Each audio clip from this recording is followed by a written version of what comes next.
রাত পোহালেই আগামীকাল বীরভূমের দুদিনের জেলা সফরে আসছেন মুখ্যমন্ত্রী মমতা বন্দ্যোপাধ্যায়।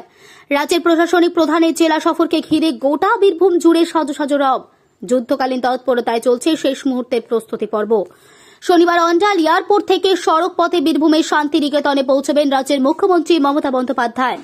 শান্তিনিকেতন বরাবরই মুখ্যমন্ত্রী মমতা বন্দ্যোপাধ্যায়ের অত্যন্ত প্রিয় ভালোবাসার জায়গা।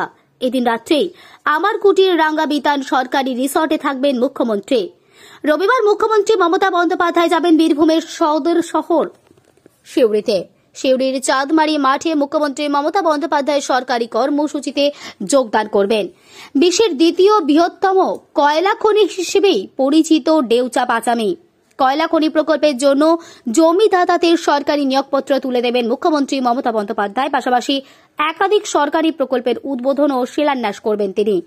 অনুষ্ঠান শেষে সিউড়ি থেকেই আকাশপথে কলকাতার উদ্দেশ্যে রওনা দেবেন মুখ্যমন্ত্রী। দেখুন পুরো বিস্তারিত। দেখুন, এখানে সিউড়ি, বোলপুর, রামপুরহাট বলে কিছু নেই। সভা উনি করেন, উনি ভেন্যু বাছেন, উনি ঠিক করেন কোথায় করবেন। তাই সিউড়িতে ঠিক করেছেন। সিউড়ি আমরা সবাই চেষ্টা করছি যাতে সাকসেস মিটিংটা, সভাটা সাকসেস হয়। এখনো পর্যন্ত কি কর্মসূচি রয়েছে? কর্মসূচি কালকে আসছেন, উনি রাত হয়ে যাবে ঢুকতে। পরশুদিন এখানে সভা করে উনি বেরিয়ে যাবেন। কি পরিষেবা প্রদান হবে? দেখুন, সেটা উনি যা দেন সবগুলোই হবে।